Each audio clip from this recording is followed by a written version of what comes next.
こんにちは、スタイルファンです。今回は橋と橋脚について勉強していきたいと思います。橋や橋脚ってすぐに気がつくけど、なんとなく数頭して移動しちゃったなんてことはないですか？でも勉強するほどバス釣りにおいて橋や橋脚って魅力的なスポットであることを再認識しました。そこで今回は橋や橋脚について勉強してみたいと思います。この動画を見ると橋や橋脚がバス釣りにおいて魅力的な4つの理由がわかります。また、いい橋脚の探し方や効果的な攻め方もお伝えしますので、フィールドに出てバス釣りをするときの参考にしてみてください。このチャンネルでは、スタイルファンが釣りのレベルアップを目指すとともに、経験したことや勉強したことなど、釣りに役立つ情報をお伝えしていきますので、ぜひチャンネル登録をお願いいたします。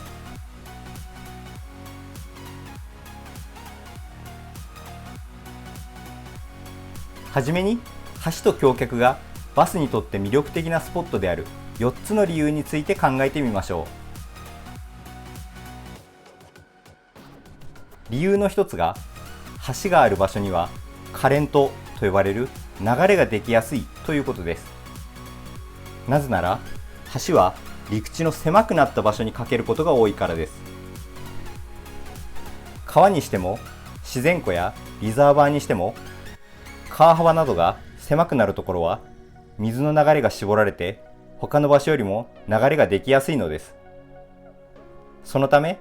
橋が架けられている場所は流れができやすくなります。流れがある場所はバスにとってもベイトフィッシュにとっても魅力的な場所になります。流れは豊富な酸素を供給してくれます。季節によっては水温をバスの適水温に近づけてくれます。また、橋脚に流れが当たると流れが変化して反転流やよれができます。淡水で異なる流れによってできる潮目や渦などは下流線と呼ばれることがあります。この下流線ができるスポットにはプランクトンがたまりやすく、ベイトフィッシュがつきやすいスポットになります。当然バスにとっては快適で餌のいる魅力的な場所になります。シェードと呼ばれる影ができることも魅力の一つです。橋がかかっている下には太陽が出ていれば常にシェードができているからです。他の動画でもお伝えしましたが、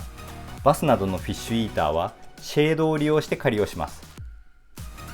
シェードに身を隠して餌を待ち伏せするんです。また、シェードは夏などの高水温期には暑さを和らげてくれる効果もあるため、バスにとって魅力的な理由になります。また、橋脚も時間によって影ができる位置や濃さは変わるものの、シェードを作ってくれます。橋脚には流されてきた流木などが引っかかり、より良いシェードができていることもあります。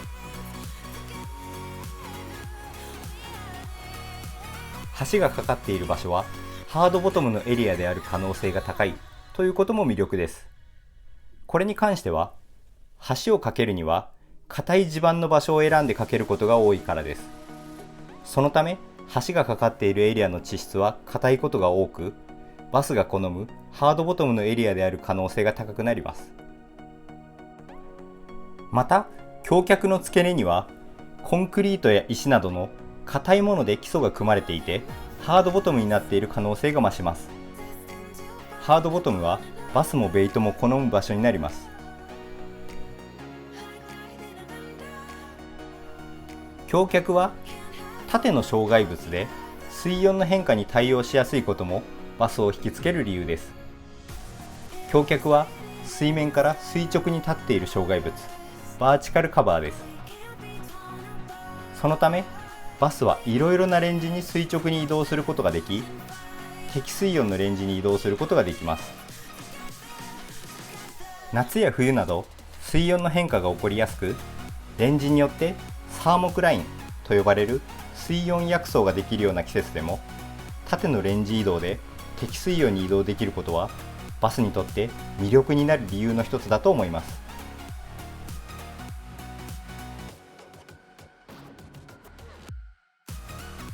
ここからは橋や橋脚の攻略法を考えてみましょう。フィールドに出たらバスを釣るためにどの橋脚を狙ったらいいのか考えることも大切です。川の中に何本か橋脚が入っているときは、川の流れをよく観察して、流れの強い場所の橋脚がいいのか、流れの弱い場所にある橋脚がいいのか、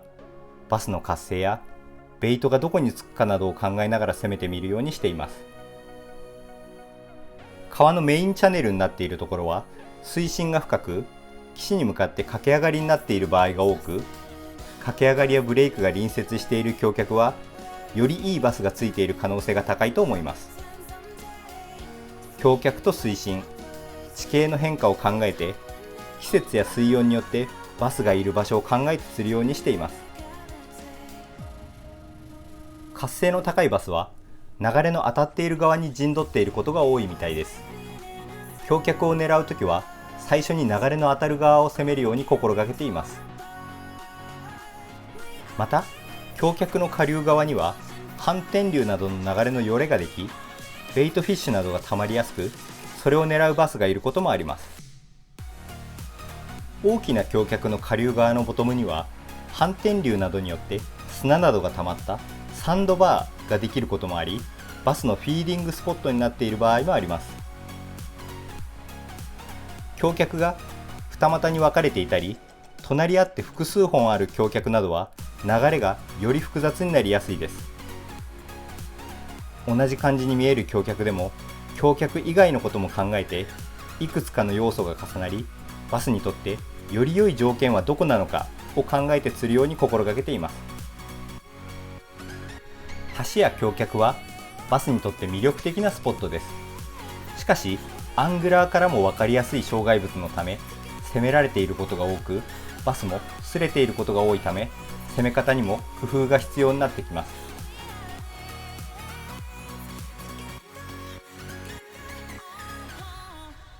ルアー選択はというと、いろいろなルアーが試せるスポットだと思います。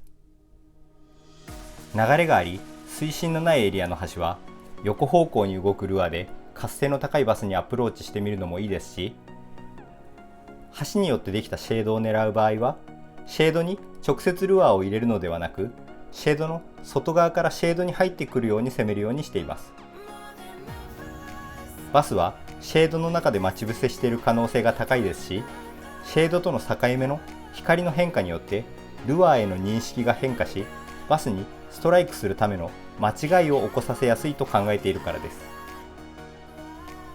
橋脚など水深があるスポットを攻める場合は、バスが今どのレンジにいるのかを考えて攻めます。バーチカルな攻め方のできるルアーを使ったり、レンジを変えて攻めることのできるルアーを選んだりします。また、攻め方も橋脚に平行に攻めることで、よりストライクゾーンを長く攻められるようにしています。僕も橋や橋脚は単純な障害物と考えていましたが、より深く考えて釣りをしてみると、バス釣りがより楽しくなりました。釣りは自然が相手ですから、完全な正解などないと思います。いろいろなことにチャレンジして、皆さんもバス釣りをより楽しんでください。最後までご覧いただきましてありがとうございます。今回の動画が良かったらチャンネル登録とグッドボタンをお願いいたします。それでは良い釣りを。スタイルファンでした。